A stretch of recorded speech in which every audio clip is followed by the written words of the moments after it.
Me llamo Gabriel Mendoza, y durante 22 largos años mi voz resonó como pastor evangélico en San Miguel de las Nubes, un pueblo enclavado en las montañas de Oaxaca, en México.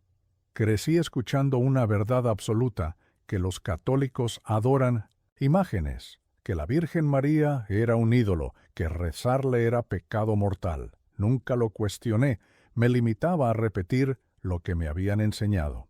Desde el púlpito, mi voz era un martillo, firme, autoritaria. Mi dedo apuntaba, acusador, hacia la plaza central, el Zócalo. Allí reposaba una imagen bellísima de la Virgen de Guadalupe, esculpida en madera, con las manos juntas, los ojos vueltos hacia el cielo y un manto azul salpicado de estrellas doradas. Decían que estaba allí desde los tiempos de mis bisabuelos, pero para mí no era más que un obstáculo entre Dios y el pueblo. Eso es solo madera, bramaba yo desde Mapetsuest, mi iglesia. No oye, no habla, no actúa. Jesús no necesita de una madre para escuchar a nadie. Esta imagen es pura idolatría. La gente, en su mayoría campesinos y comerciantes humildes, escuchaba en silencio. Algunos asentían por educación, otros desviaban la mirada, incómodos, pero todos me respetaban. Yo era el pastor más influyente del lugar, el hombre que había traído la verdadera palabra a San Miguel, hasta el día en que perdí por completo el respeto y la cordura. Fue una tarde de domingo, en octubre de 2023. La plaza bullía como siempre. Puestos de frutas y verduras, familias paseando después de misa, niños jugando a la pelota, abuelas tejiendo en los bancos. El sol doraba los tejados de las casas coloniales y la campana de la Iglesia Católica acababa de anunciar la misa de las 5. Llevaba semanas rumiando una rabia que crecía como fuego en pasto seco. Una mezcla tóxica de orgullo herido, celos mal disimulados y lo que yo, en mi ceguera, llamaba celo santo por la verdad de Dios. ¿La verdad? Mi congregación menguaba. Cada domingo veía más lugares vacíos en los bancos de mi iglesia, mientras la católica rebosaba. Las familias que antes me escuchaban ahora iban a venerar aquella imagen, como yo decía con desprecio. Gabriel, me dijo mi esposa, Sofía, aquella mañana, quizás deberías bajar un poco el tono. La gente se está alejando. Se están alejando de la verdad, Sofía, respondí con la arrogancia de un profeta herido.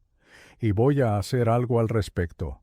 Aquella tarde, ciego por lo que yo juzgaba como una misión divina, tomé un martillo de mi garaje, lo metí en una bolsa de lona y salí de casa con paso firme en dirección a la plaza.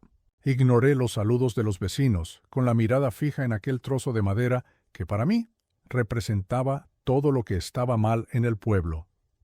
Mi corazón latía con una furia que yo creía justa. Cuando llegué al Zócalo, me subí directamente al pequeño pedestal donde estaba la imagen. La gente empezó a cuchichear. Algunos se acercaron, curiosos. «Pastor Gabriel», gritó doña Elena, una señora que siempre había sido amable conmigo. «¿Qué va a hacer usted?». No respondí. Saqué el martillo de la bolsa y, sin dudar un solo segundo, asesté el primer golpe. ¡Crac! El sonido retumbó como un trueno por toda la plaza. Astillas de madera volaron por los aires. La cabeza de la Virgen se agrietó y empezó a pender. «¡No! ¡No!», gritó una mujer, corriendo en mi dirección. «Pastor, por favor, no haga eso». Pero yo estaba poseído por una furia que creía divina. Seguí golpeando con todas mis fuerzas. ¡Crac! ¡Crac! ¡Crac! Las manos se partieron, el manto azul se hizo añicos. Las estrellas doradas rodaron por el suelo de piedra. «Apártense», gritaba yo, sudando y jadeando. «Esto es idolatría, esto es mentira, solo Cristo salva». El círculo de gente que se formó a mi alrededor me miraba con una mezcla de horror, tristeza y una decepción que yo era incapaz de comprender. Había niños llorando, abuelas persignándose, hombres con los puños cerrados que se contenían por respeto a mi posición. Entonces, una joven madre con un bebé en brazos se acercó. Me miró directamente a los ojos, con lágrimas que le corrían por el rostro, y dijo algo que se clavó en mi alma como una daga. Pastor Gabriel, usted acaba de destrozar nuestra esperanza. Sus palabras me golpearon con más fuerza que cualquier puñetazo, pero mi orgullo era demasiado grande para admitir que, quizás, había cometido un error. Cuando terminé de hacer añicos la imagen, la plaza se sumió en el silencio.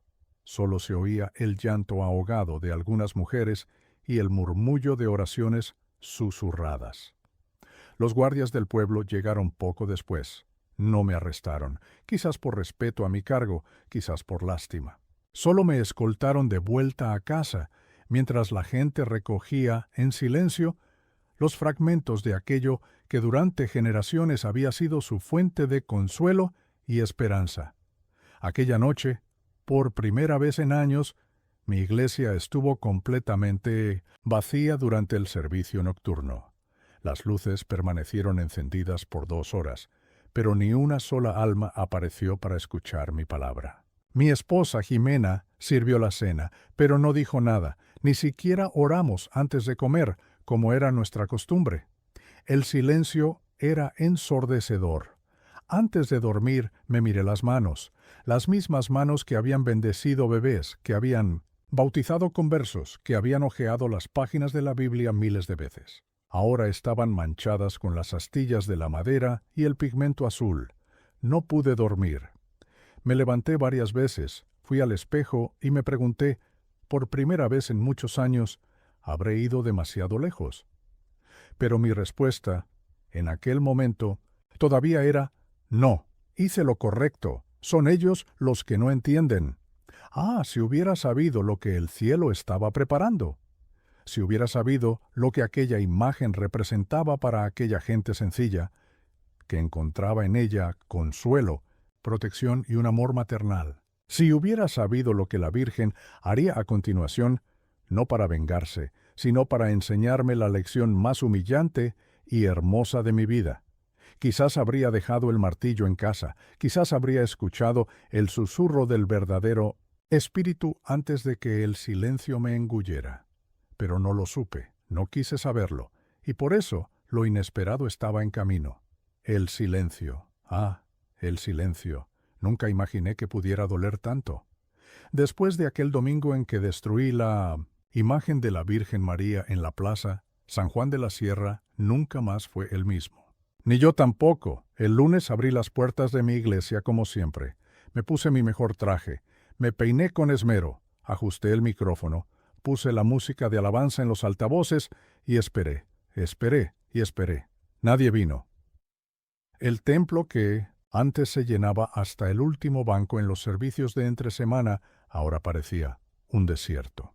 Solo se oía el sonido de los grillos que entraban por las ventanas abiertas y el crujido de la madera vieja cada vez que me movía. Es solo una reacción, pensé. Pronto entenderán que hice lo correcto. Dios me honrará por defender su verdad. Pero no vinieron el martes, ni el miércoles, ni el domingo siguiente.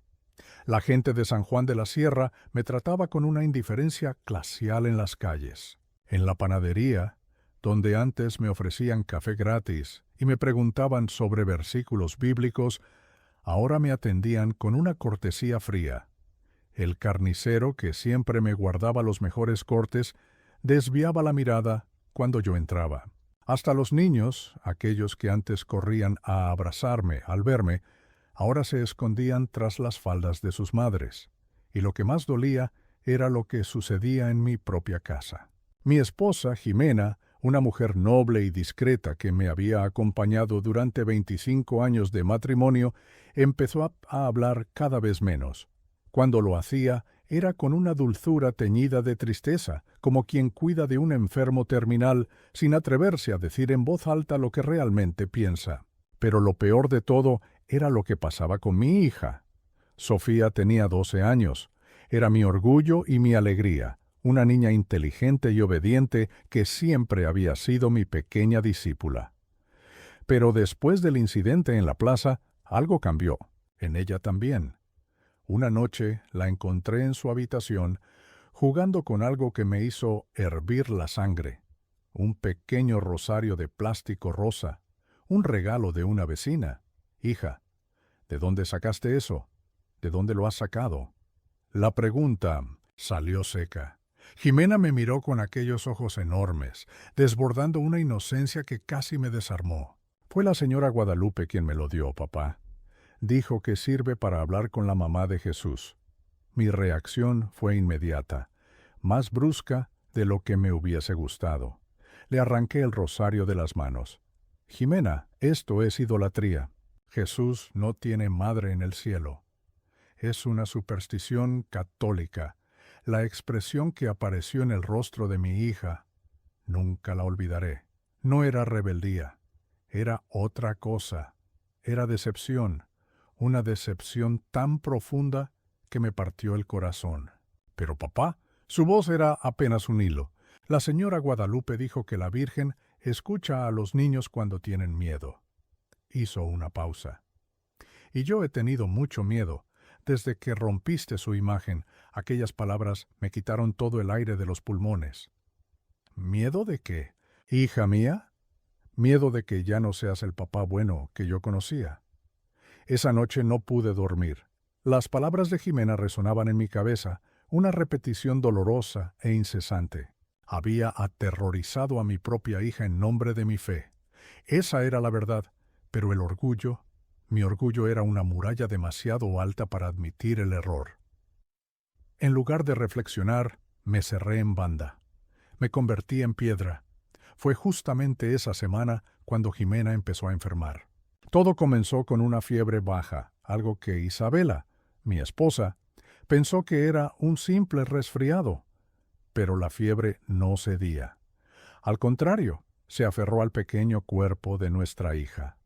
Pronto llegaron los escalofríos, la tos seca, un cansancio que la abatía. La llevamos al hospital de nuestro pueblo. El doctor Hernández, después de examinarla, nos miró con una gravedad que me heló la sangre. Me llamó aparte. Pastor Gabriel, necesito que la lleven al hospital de la Ciudad de México. Sus síntomas no son comunes. ¿Qué tipo de síntomas?, pregunté, sintiendo cómo el nudo de pavor se apretaba en mi pecho. Su sistema inmunológico parece estar fallando. Los análisis de sangre muestran un recuento de glóbulos blancos peligrosamente bajo. Necesita estudios más profundos. El viaje a la Ciudad de México fue una pesadilla en vela. Jimena, cada vez más débil, reposaba en el regazo de Isabela. Yo conducía con las manos temblorosas, el corazón martillándome en la garganta. Durante las 3 horas de camino, Isabela no me dirigió una sola palabra. Su silencio era una acusación. Solo abrazaba a nuestra hija, susurrando plegarias que el ruido del motor me impedía oír. En el hospital, tras días que se arrastraron entre análisis y angustia, el diagnóstico cayó como un rayo. Leucemia linfoide aguda, nos explicó el hematólogo, con una calma profesional que resultaba brutal. Es una enfermedad grave, pero si iniciamos el tratamiento de inmediato, hay buenas posibilidades de una remisión completa. Buenas posibilidades. La expresión flotaba en mi mente. Durante años prediqué sobre la fe que mueve montañas, sobre el poder de la oración, sobre los milagros de Dios. Ahora, ante la enfermedad de mi propia hija, me sentía hueco, completamente impotente. Esa noche, en la estéril habitación del hospital, mientras Jimena dormía conectada a cables y bolsas de suero, caí de rodillas junto a su cama. Y recé como nunca antes. Dios mío, susurré, mientras las lágrimas corrían sin control por mi rostro. Sé que me equivoqué, sé que fui demasiado duro con la gente de ese pueblo, pero por favor, no castigues a mi hija por mis pecados. Ella es inocente. Y fue allí, en ese instante de vulnerabilidad absoluta, que un recuerdo afloró, una imagen que mi mente había estado bloqueando. El rostro de aquellas madres, las madres católicas que lloraron cuando destruí la imagen de la Virgen. Madres como Isabela, madres que, como yo, solo querían el bien de sus hijos. madres que encontraban consuelo en la idea de una Madre Celestial que comprendía su dolor, sus miedos, sus esperanzas. Por primera vez en mi vida adulta, una duda terrible y liberadora me asaltó. ¿Y si lo había entendido todo mal acerca de la fe? En las semanas siguientes, mientras Jimena se enfrentaba a la quimioterapia, me dediqué a deambular por los pasillos de aquel hospital. Y yo veía familias enteras rezando el rosario a los pies de la cama de sus seres queridos. Veía abuelas con estampitas de la Virgen pegadas en la pared, susurrando oraciones con una fe de la que durante años me había burlado. Y, por primera vez, en lugar de repulsión, sentí algo distinto. Una curiosidad, y tal vez, solo tal vez, un atisbo de comprensión. Una punzada de envidia me corroía por dentro. Aquellas familias tenían algo que yo, en mi ciega cruzada contra la idolatría, había perdido. Tenían esperanza, tenían consuelo, y sobre todo la certeza de no estar solas en su dolor. Todo cambió una noche en particular. Valentina dormía, e Isabela había bajado a la cafetería del hospital en Querétaro.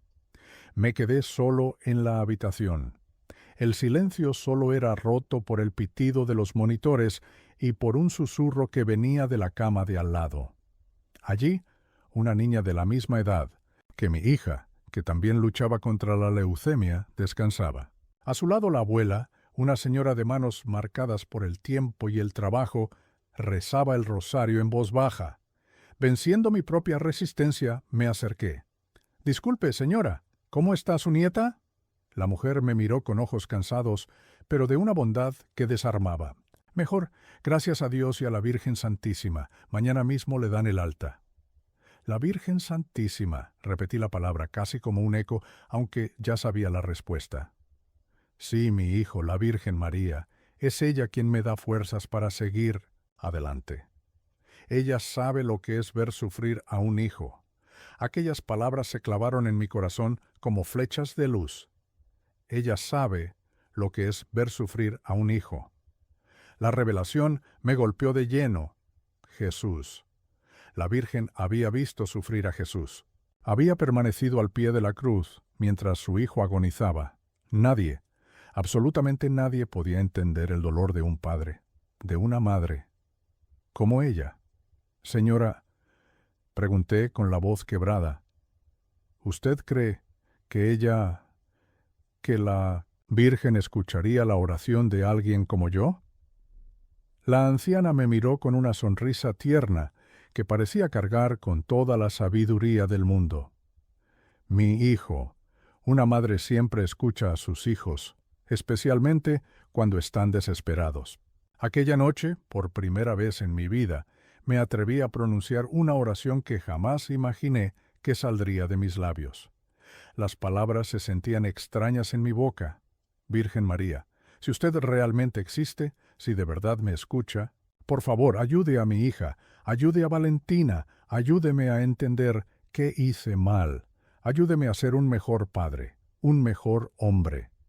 No esperaba una respuesta dramática, ninguna visión, ningún milagro instantáneo. Pero lo que sucedió a continuación me transformó para siempre. A la mañana siguiente, Valentina se despertó con una energía que no le había visto en semanas. Los médicos, sorprendidos, pidieron nuevos análisis de sangre. Los resultados llegaron y la mejoría era inexplicable, una recuperación significativa e inesperada en sus niveles de glóbulos blancos. «Es extraordinario», me dijo el doctor Hernández con los ojos fijos en los papeles. «La respuesta al tratamiento está siendo mucho más rápida de lo esperado. Si continúa así, podríamos estar hablando de una remisión completa en pocas semanas». Esa tarde, mientras Valentina dormía un sueño tranquilo, el primero en días, encontré a Isabela llorando en silencio, de espaldas a mí, mirando por la ventana. «¿Qué pasa, mi amor?», le pregunté, tocándole el hombro. Con la voz temblorosa, se volvió hacia mí. «Gabriel, soñé con ella esta noche». «¿Con quién?» «Con la Virgen María. Me dijo que Valentina iba a estar bien, pero que tú tenías que aprender algo importante». Un escalofrío me recorrió la espalda. ¿Qué más dijo? Dijo que el amor de una madre no compite con el amor de Dios. Lo completa.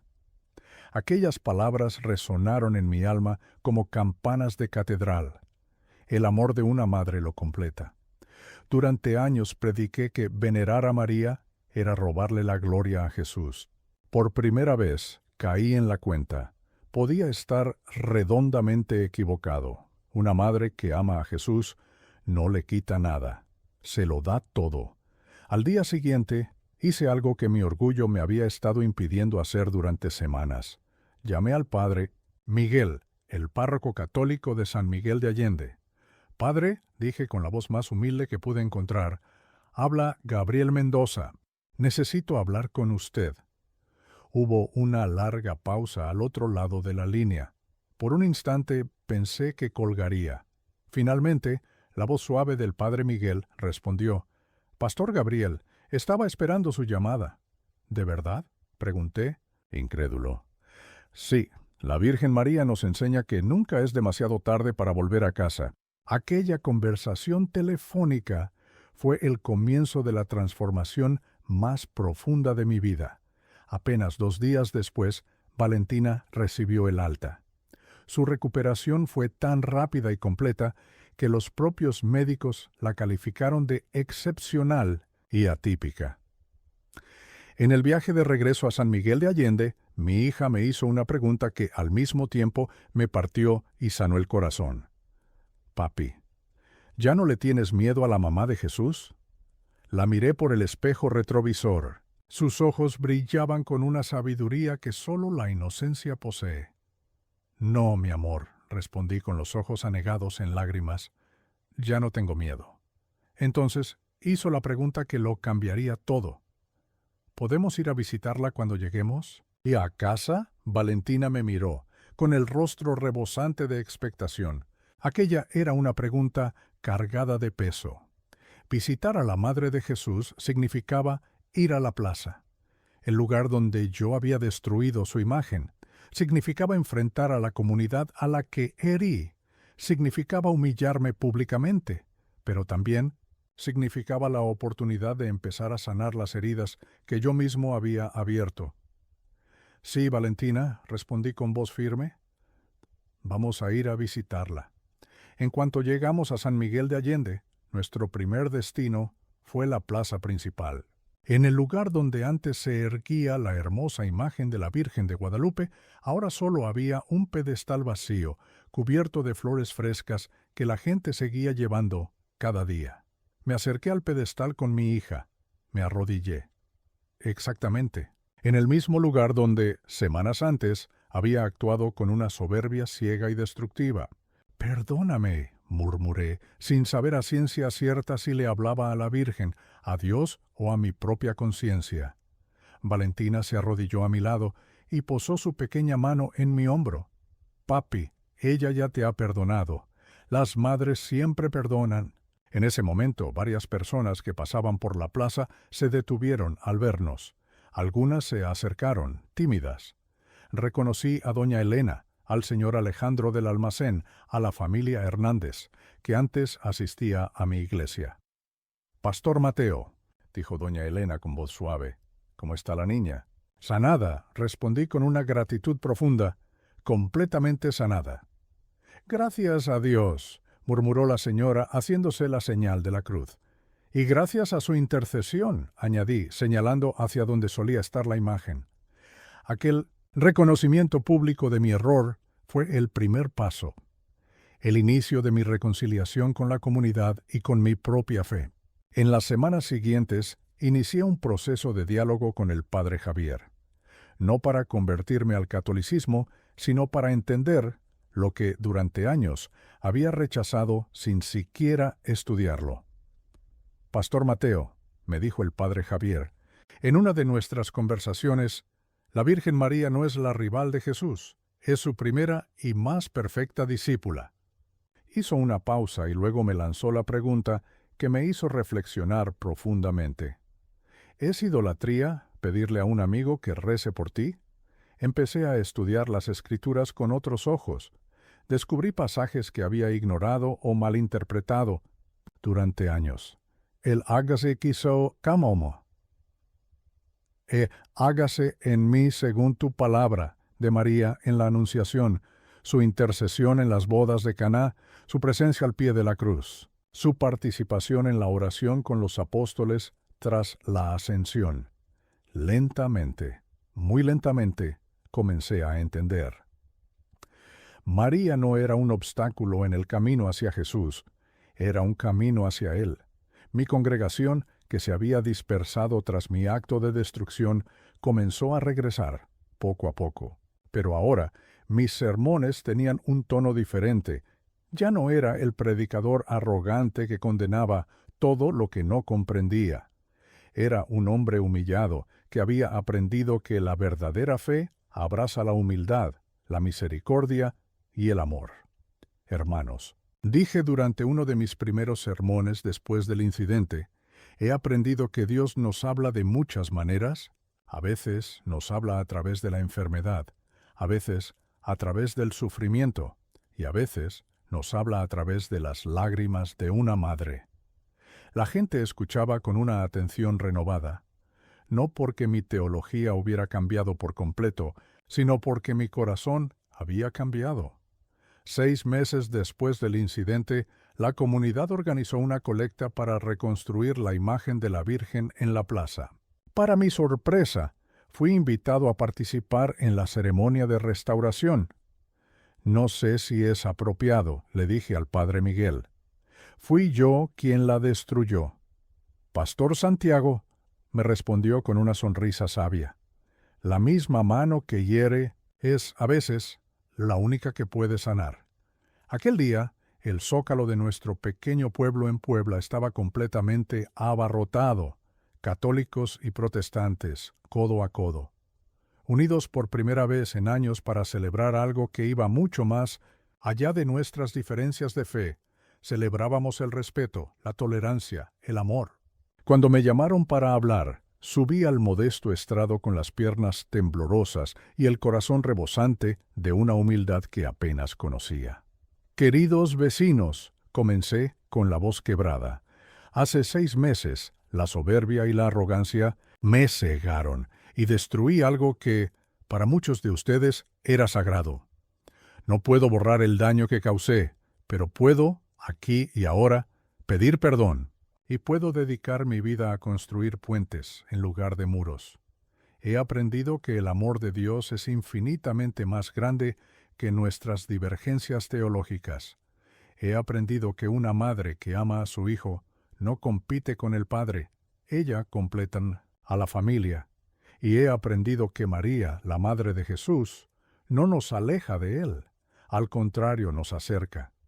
Por eso estoy aquí hoy, no como el pastor Santiago, ni como católico, sino como un hombre que ha sido perdonado y que desea, por encima de todo, vivir en paz con sus hermanos. Los aplausos que siguieron no fueron solo para mí, eran para la posibilidad misma de la unión en la diversidad. Eran un tributo al triunfo del amor sobre el odio. Eran la prueba viviente de que la gracia divina puede transformar hasta los corazones más endurecidos.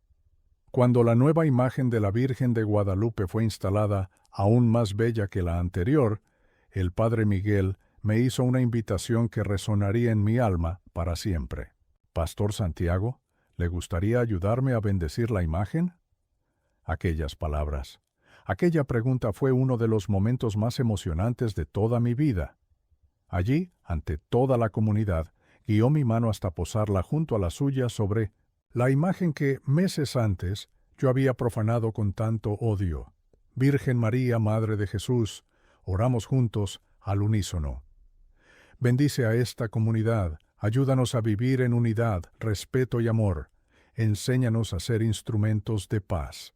Jimena, mi hija, completamente recuperada y radiante de salud, se acercó y depositó un ramo de flores a los pies de la nueva imagen. Gracias, mamá María, susurró, con la fe pura y sencilla de una niña, por curar a mi papá. Sus palabras me calaron hondo. En ese instante comprendí que mi verdadera sanación no había sido solo de mi orgullo o de mi ignorancia. Había sido una restauración completa de mi relación con Dios, con mi familia, con mi comunidad y finalmente con mi propia alma. Hoy, 3 años después de aquel domingo fatídico, sigo siendo un pastor evangélico. No me convertí al catolicismo, pero aprendí a respetar y a amar las tradiciones que antes atacaba con la más pura ignorancia. Mi iglesia ahora es un puerto seguro, un lugar donde católicos y protestantes se reúnen para orar juntos cuando nuestra comunidad enfrenta una crisis, un lugar donde celebramos que, más allá de cualquier etiqueta, todos somos hijos del mismo Padre. Jimena, hoy con sus 15 años, es una joven brillante y compasiva que frecuentemente me recuerda las lecciones que su enfermedad me forzó a aprender. Sofía, mi esposa, y yo renovamos nuestros votos matrimoniales, pero esta vez sobre una base sólida de humildad y respeto mutuo. Y cada vez que paso por el Zócalo y veo la imagen de la Virgen de Guadalupe, ya no siento condena ni culpa, siento gratitud, porque ella me enseñó que el amor de una madre trasciende cualquier denominación religiosa. Gratitud, porque su intercesión salvó a mi hija cuando yo mismo ya no sabía cómo orar. Y gratitud, porque me demostró que Dios puede usar hasta nuestros más grandes errores para enseñarnos las más profundas lecciones de humildad y amor. Si hay una única verdad que me gustaría que quedara de mi historia, es esta. La verdadera fe no se demuestra destruyendo lo que otros consideran sagrado, sino construyendo puentes de entendimiento y respeto. No necesitas cambiar tus creencias para amar a tus hermanos. No necesitas convertirte a otra religión para reconocer la belleza en tradiciones diferentes a la tuya. Solo necesitas una cosa, la humildad, para admitir que Dios es más grande que nuestra limitada comprensión, y que su amor se manifiesta de formas que no siempre entendemos, pero que invariablemente nos invitan a ser mejores personas. Fue con la Virgen María que aprendí la lección más profunda. Una madre jamás deja de amar a sus hijos, incluso cuando esos hijos la rechazan, la atacan o la malinterpretan. Y si ella fue capaz de perdonar a alguien que, movido por el odio, destruyó su imagen, entonces cada uno de nosotros puede aprender a perdonar, a amar, a construir en vez de destruir. Mi nombre es Santiago Hernández y esta es la historia de cómo destrocé una imagen de la Virgen María con un martillo y de cómo ella, con su misericordia, reconstruyó mi alma. Pero la historia no terminó ahí. 5 años después de aquel domingo fatídico, la ciudad de San Miguel de Allende se había convertido en un ejemplo de unidad religiosa, atrayendo a visitantes de todo México. La reconciliación entre católicos y protestantes había transformado por completo nuestro pueblo. Pastor Santiago. Lix, me preguntó un reportero de Radio Fórmula, ¿cómo logró usted unir a católicos y protestantes? No fui yo quien los unió. Fue el amor de una Madre Celestial el que me enseñó que sus hijos terrenales no tienen por qué vivir divididos. El padre Alejandro y yo comenzamos a viajar juntos por México, compartiendo nuestro testimonio de reconciliación. En una conferencia en Cancún, una joven pastora se me acercó llorando. Pastor Santiago, yo también destruí imágenes religiosas que mis fieles trajeron de sus hogares católicos. ¿Usted cree que la Virgen pueda perdonarme? Hermana, respondí, si ella pudo perdonar a quien destruyó su imagen con odio, imagine lo que puede hacer por un corazón arrepentido. Mi propia iglesia se había transformado por completo. Durante la pandemia, nuestras 2 congregaciones unieron fuerzas para ayudar a las familias vulnerables, católicos y protestantes, trabajando codo a codo. Jimena, mi hija, ahora estudiante de medicina, regresaba con frecuencia a San Miguel para ayudar en nuestros proyectos comunitarios. Papá, Larsen me dijo durante una visita, quiero especializarme en oncología pediátrica y abrir una clínica aquí, para que los niños ya no tengan que viajar hasta la Ciudad de México. ¿Y cómo piensas hacer eso, mija? Quiero que tenga una capilla, respondió con los ojos brillantes, donde las familias de cualquier denominación puedan orar juntas. Su sueño se hizo realidad. Organizamos la primera campaña ecuménica en la historia de San Miguel.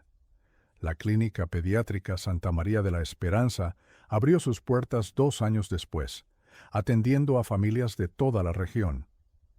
El día de la inauguración, el obispo y el presidente de la Alianza Evangélica vinieron juntos para bendecir las instalaciones. Esta clínica es la prueba, dijo el obispo, de que cuando ponemos a Jesús en el centro, nuestras diferencias se convierten en riqueza. 7 años después de mi transformación, recibí una invitación inesperada. El Vaticano me invitaba a participar en un simposio sobre ecumenismo y devoción mariana. Pastor Hernández, me explicó Monseñor García, su testimonio ha llegado hasta aquí. El Santo Padre desea escuchar cómo un pastor evangélico llegó a respetar la devoción a María. En Roma, presenté mi testimonio completo ante la Comisión Vaticana. Al final, un cardenal se acercó con lágrimas en los ojos. Pastor, ¿sabe usted que hay protestantes que veneran a María con más devoción que algunos católicos? Porque cuando alguien descubre el amor de una madre después de haberlo rechazado, lo valora de una forma especial. Al regresar, comencé a impartir cursos en la Universidad Iberoamericana sobre eclesiología ecuménica. Seminaristas católicos y estudiantes protestantes, estudiando juntos las bases para el respeto mutuo. 10 años después del incidente, Jimena me anunció que se casaría con Mateo, un médico católico. Papá, quiero que tanto usted como el padre Alejandro celebren mi boda, los dos juntos. Sí, insistió ella. Queremos que nuestro matrimonio sea un símbolo de la unidad que ustedes han construido. La ceremonia se convirtió en un evento histórico. Por primera vez, un pastor evangélico y un sacerdote católico celebraban juntos una boda. Queridos, Jimena y Mateo, dijimos, que su matrimonio sea como la imagen de la Virgen, hermoso, resistente y capaz de unir corazones.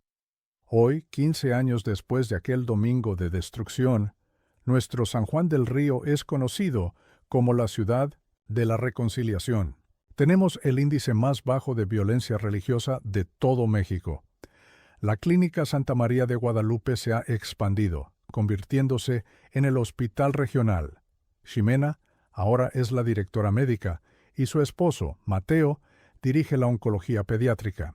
Pastor Gabriel, me dijo una joven madre en el hospital hace unos días, gracias por enseñarnos que no tenemos que elegir entre amar a Jesús y respetar a María.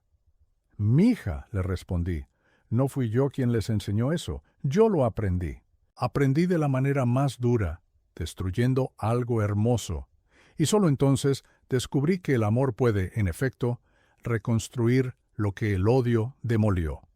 Si hay una única verdad que necesito que quede clara, es esta. Nunca es demasiado tarde para corregir un camino equivocado. Nunca es demasiado tarde para pedir perdón. No importa la profundidad de sus divisiones, no importa cuán arraigados estén sus prejuicios. El amor de Dios manifestado a través del corazón maternal de María es lo suficientemente inmenso para sanar cualquier herida, para transformar cualquier corazón. Mi nombre es Gabriel Mendoza, y aprendí que cuando destruimos algo con odio, el amor siempre encuentra la manera de reconstruirlo, y lo hace aún más hermoso de lo que era antes.